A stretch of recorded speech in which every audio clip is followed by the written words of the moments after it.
Today's guest is Ronnie, who struggled with an 18-year heroin addiction. And one day, while he was sober, he had an out-of-body experience where he encountered and had a conversation with God.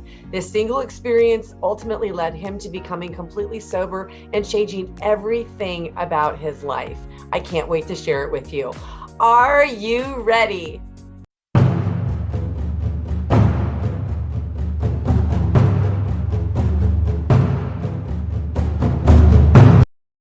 My guest today is Ronnie Kessner, who had an incredible out of body experience and an encounter with God that took his life in a completely new, different, and self proclaimed better direction. And today he's going to share not only that experience, but also how his life has become very synchronistic after that profound experience. So, Ronnie, welcome to the show today. I am so excited to have you as a guest. Thank you for joining us. Yes, thank you, thank you. It's an honor and a blessing for sure. All right, so why don't we just jump in, and why don't you tell us your story of this out of body experience that you had with God? Okay. Well, definitely like to start by saying it was the farthest thing from anything that I'd been thinking about. You know, I was in active addiction, like I talked about. I was on the streets. You could say. It's just God picked the perfect time to give me this. I said experience. It's really contact because he talked to me. It was like a conversation. He got to answer questions of my soul. I got to ask him questions. Um, and it's okay. Well, let's see. I'd been self proclaimed, evil spirit. I thought I was evil. It it's it's just crazy, like the where I came from. But like in that very everything that happened in that moment, like changed anything that I could ever think from that moment on. Like, okay, so I was laying in my bed. I just woke up. Like I said, I was in active addiction, so I had didn't have any intentions of doing anything positive that day. That's for sure. Um, it's what's crazy to me is like God picked the perfect moment to contact me too. There's no other explanation.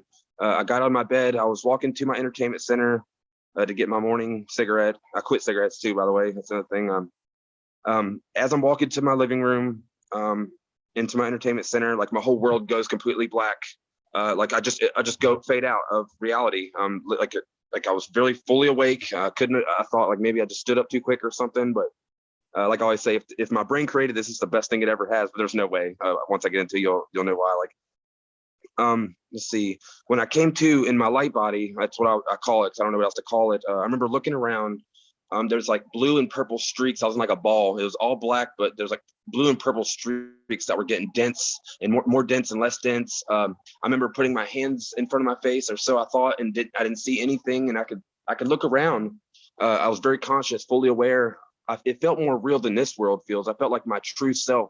Looking back, it felt like that's we are our souls. We are like these are just vessels, just meaty, fleshy vessels. For I don't know all the answers, but I do know that we are our souls. We have like something in us that's more real than we are. Um, okay, so I used to always call myself a demon. I don't know why. Just like it followed into the path of music I was doing. You see all over my face, inverted crosses all across my face. Um, Actually, I wear my hat to cover up all the other demonic tattoos until I can get them covered up.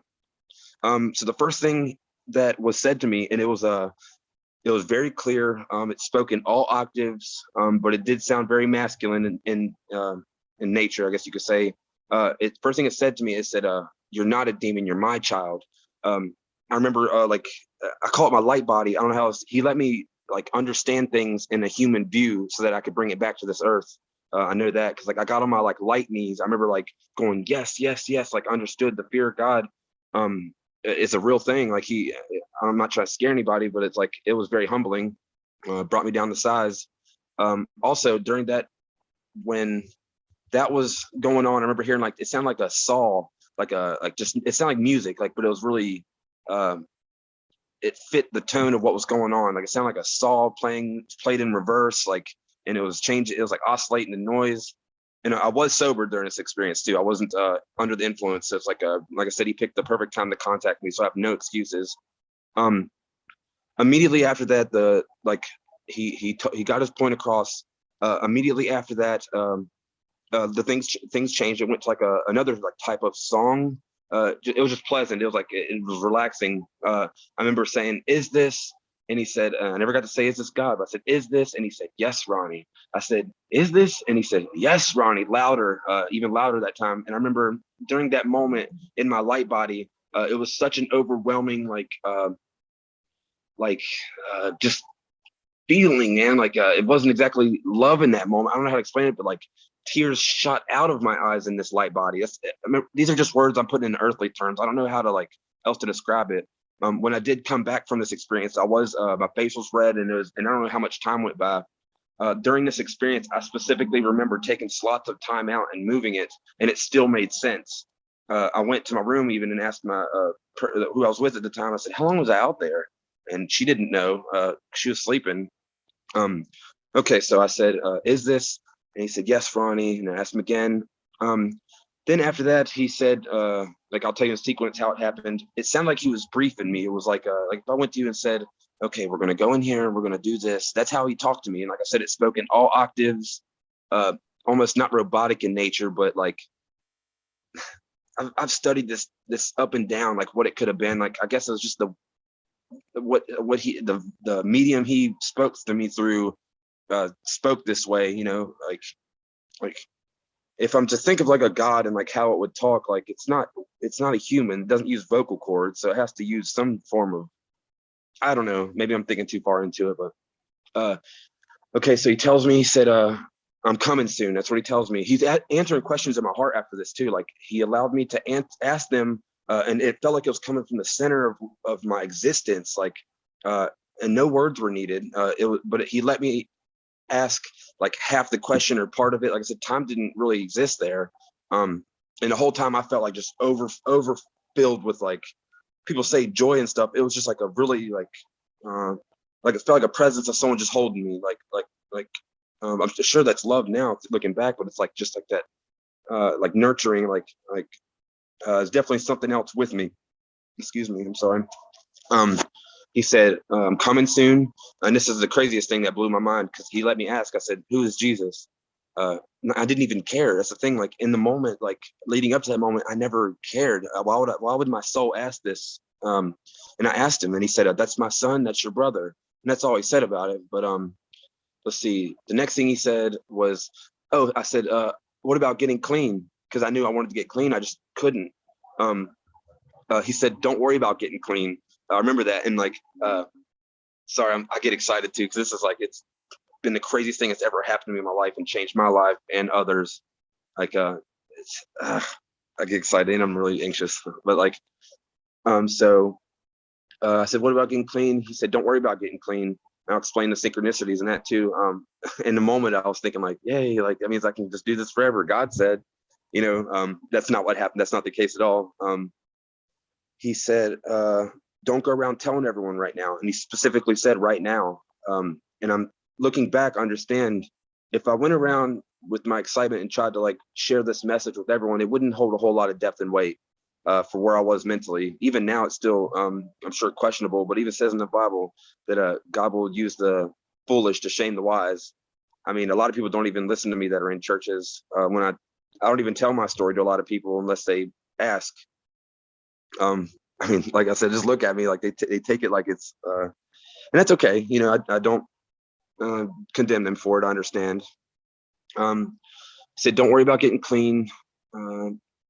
I said, "This is all I needed." I remember like I was so full of, this is when the joy came, and I was so happy. And I remember I was like, "This is all I've needed. I've asked you for this time and time again when I didn't believe." I was like, time and time again, I've asked. I was like, "Just show me just one thing that I know it's from you."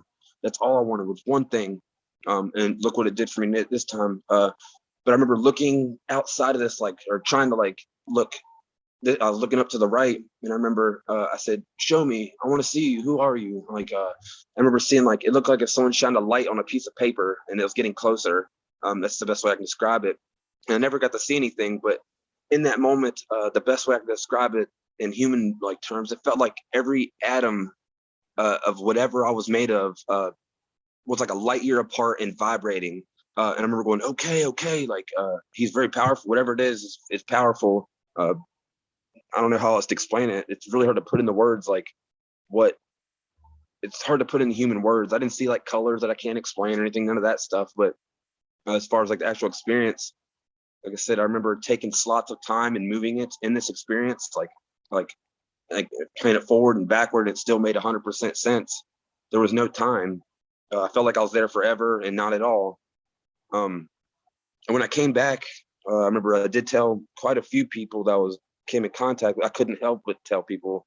I didn't even use for a couple of days after that. I didn't need to. The spirit that was in me and still exists today, it was enough to keep me going, you know. And I was a heavy heroin user, methamphetamine user. I feel definitely free from all that now, and I've been doing it for 18 years. That's how powerful it was, and lots of things linked up, like synchronized since then. Even to this day, today has been full of synchronicities. As far as like he's setting myself up, he's fulfilling the desires of my heart, but I do it all in his name now. So I think he has no problem setting it up for me.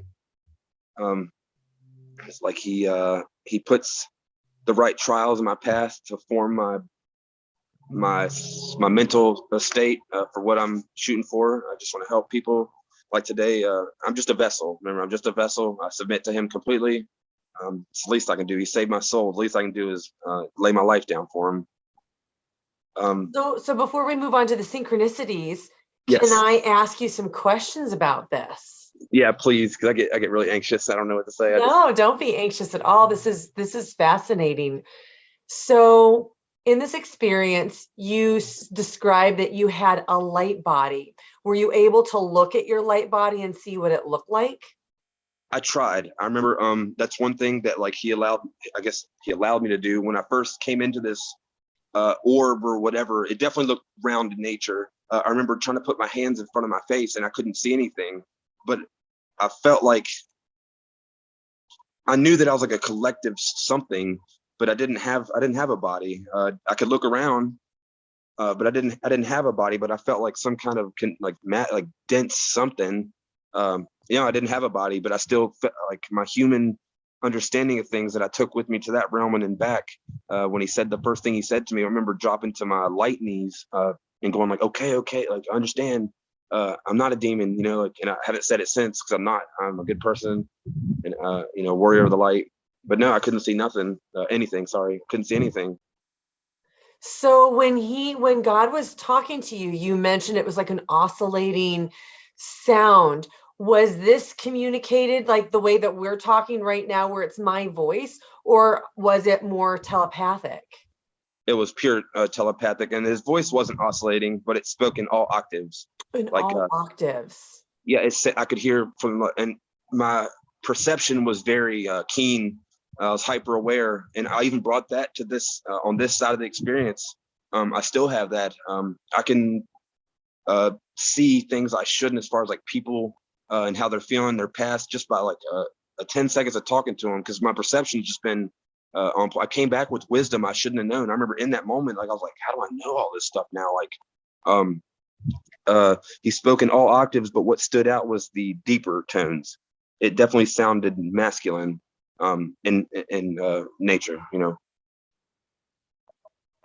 Wow. So you were there for, you said, what seemed like there was no time at all, but yet you also said that you took portions of time and you rearranged them. So what does that mean? It's hard to, like, it's like I took a step at a time and was able to look at the experience as a whole, because everything just felt like it happened all at once, but it was stretched out to where I could understand it.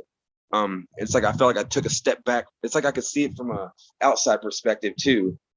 It's really hard to put into words on this earth. I think words are so limited after having that experience.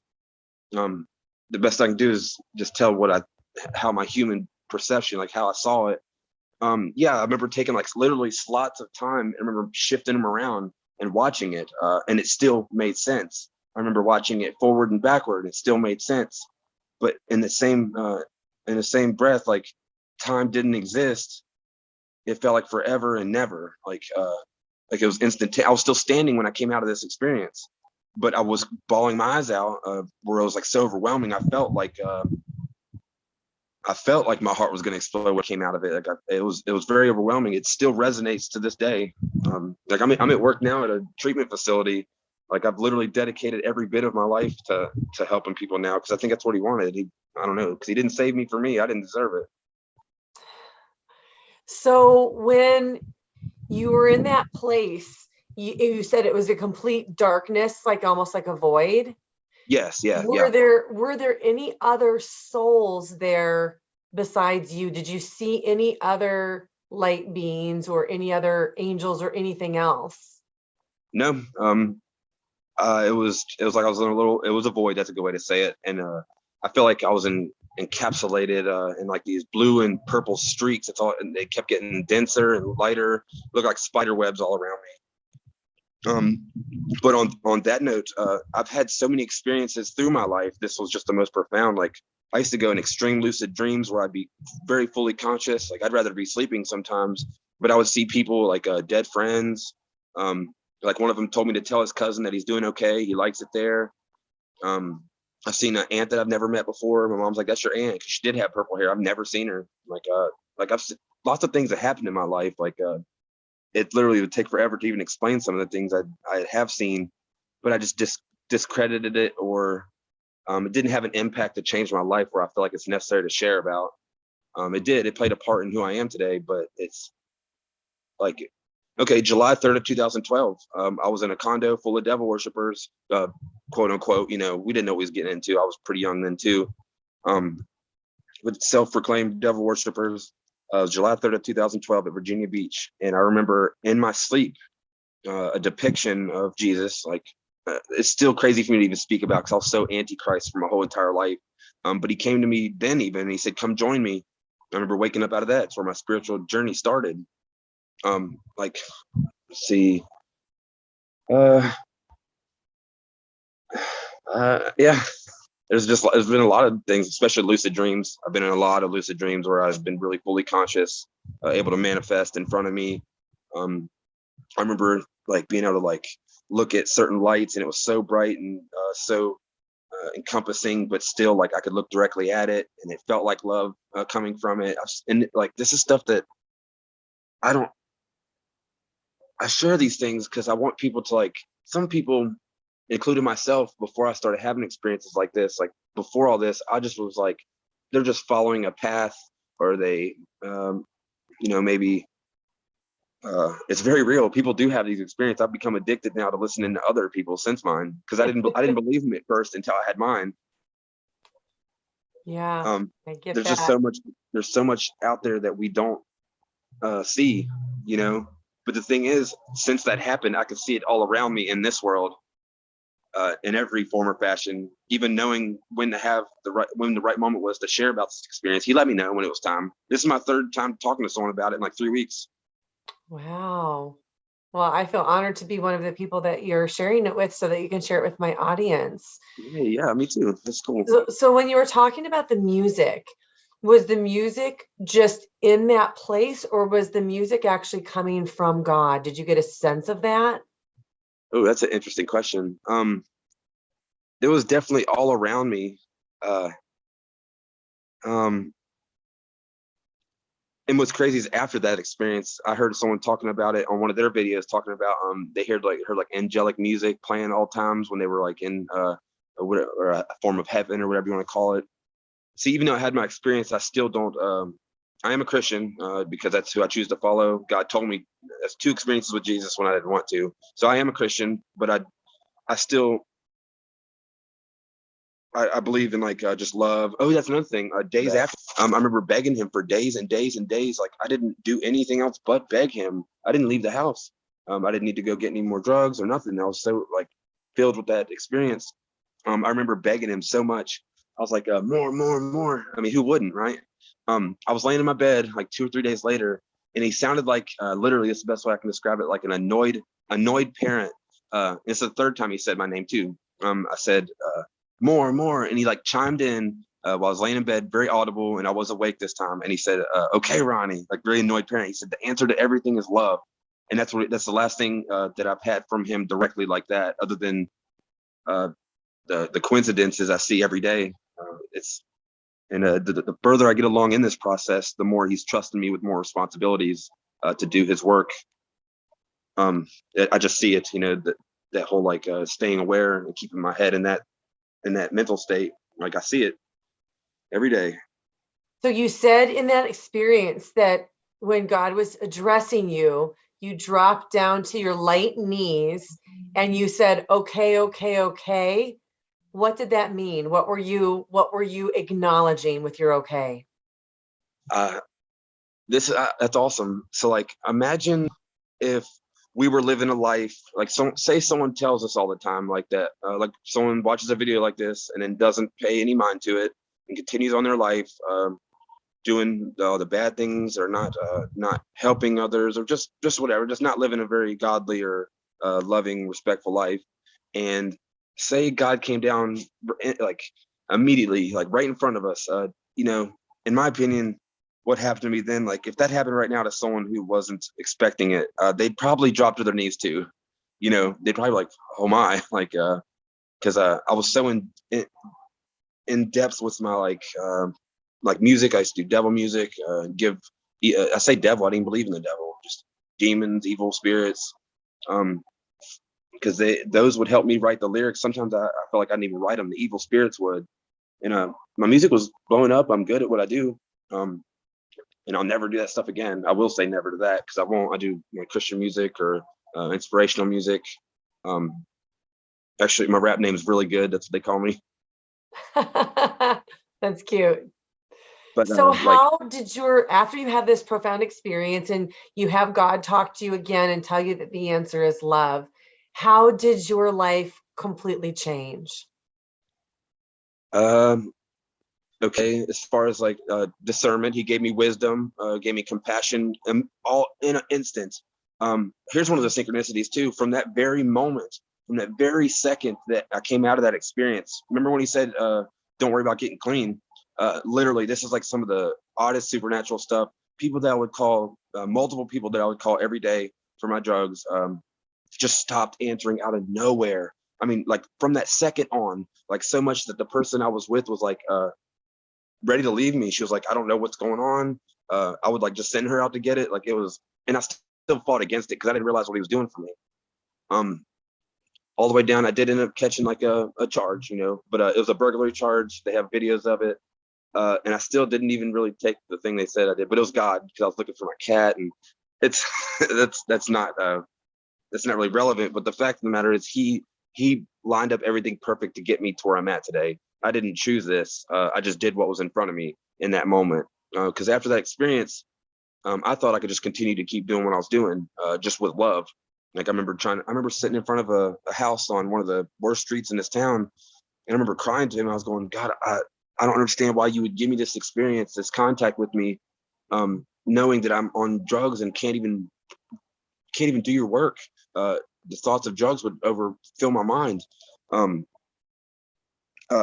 remember crying, I was bawling, and I was just like, just help me. But like the thing is, he was already setting it up. Looking back, one of my favorite things to do is look back and see where he's been. Very much so. He literally will pave the way. Like I like to tell people, he's gonna live out his will either way. You go with the grain or against the grain. I don't think that means specifically following any sect or anything like that, but he is good and of love, and he will get his way either way, or life's just going to be rough unless it's not of him. I don't know if any of that's really making sense. Like, Yeah, I think so. So why don't you share? So my audience, of course, is always, and I'm always interested in synchronicities. I feel like that is such a great way for people to understand that there is something bigger happening. So why okay, don't you share what you would consider to be the biggest synchronicity that happened to you since all of this occurred? definitely. He saved me when I was undeserving, right? He knew my heart better than I did, apparently, because I didn't want to be that bad person. I just fell into that, whatever spirits are out there. Like I've always wanted to just do music and help people, right? And I didn't know the way to do that the correct way. I knew how to do it the evil way, self glorification, using my talents and stuff like that for bad, and like belittling and all that stuff. I don't know if it's the greatest synchronicity, but the fact of the matter that like it had to be getting clean. He set me up for the future I wanted all this time, but it's in his name and for him purely.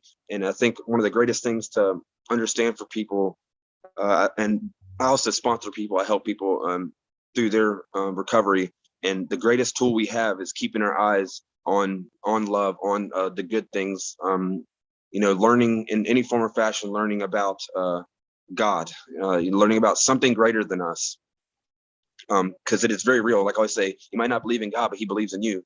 You can either go with the grain or against it, because he has no problem helping you. And it's not just for me, it's for anyone who gives just a portion of themselves to him. He'll do the work. I was never this nice. I was never like this. I was a mean, bad person. And I didn't even have to change anything about myself. He did it. I just had to keep my eye on him. And I don't try to like exactly sway people any direction with what they want to believe in.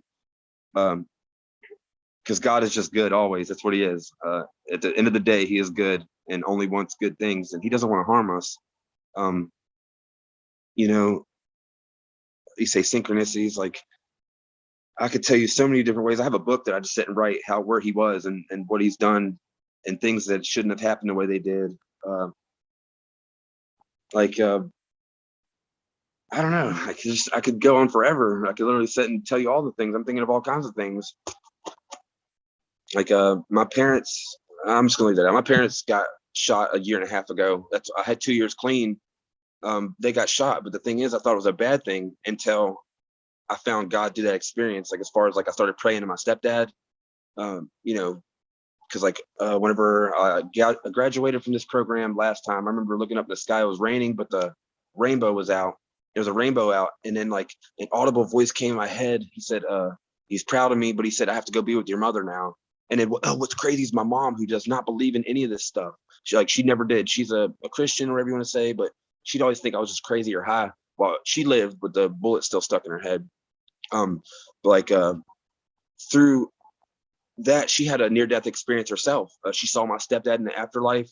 When she finally like started gaining thoughts back, she's still really messed up, but it's a blessing. I love her so much, and if she wouldn't have survived, I wouldn't be here. I would have probably killed myself. So God knew what he was doing there too. My mom actually told my stepdad during this experience, she didn't believe in any of this stuff. She's like, I believe you now, Ronnie. I believe you about the things you tell me. She went to another realm. She said it was nothing but love. She's never seen my stepdad so happy, because he was in active addiction too, and he was just miserable, but I love him with everything in me. But she told him during this experience that she had, she said, I got to go be with Ronnie. He needs me. And I think she said something like they both chose who was coming back and who wasn't. And she chose to come back. It's so weird. Like there's so much out there that we don't know. Wow, I'm so sorry that you and your family had to go through that. That sounds like such a tragic thing. Yeah, it's a blessing in disguise though, looking back. Yeah. Wow. So, can you leave us with one final thought? And I would like to be about how you feel that your life has changed in the way of love since God told you that love was the answer. How did that affect you, and how did that make your life different? One thing I could say is be understanding that everyone comes from a past. Meet them where they're at. We have no room to judge, because you never know when that one thing you say to somebody is literally what they need. I have no room to judge, and I try to keep any bad thoughts out of my head. And I think it's very smart, or very a good thing to do, if people just would, meet people where they're at and just show love in a healthy way. Not enable them to keep doing bad, but show the love of God to them too, because it makes all the difference. I'm sitting here watching it in action. I'm going back in here with 80 guys just to love on them. It's just it's what he wants. I promise that's what he wants. Just for us to love each other, man, in all forms of fashions, because the world's not perfect, and it's not going to be until we start loving each other. I agree. Wow. Well, Ronnie, I know this was a big deal for you to come on and share your story. I know you were super nervous. You did a great job. thank you so much for wanting to share this message with people, because I would imagine that there are a lot of people watching who either have somebody in their life who is struggling with alcohol addiction, something that they just cannot overcome. Doesn't even have to be addiction. Sometimes it's just a situation they can't overcome. And I think hearing something like this from you and sharing your story gives people hope that, you know, we can find a way somehow to change. That's right. That's right. Well, thank you for having me. Yes, thank you. Oh, have a great rest of your day.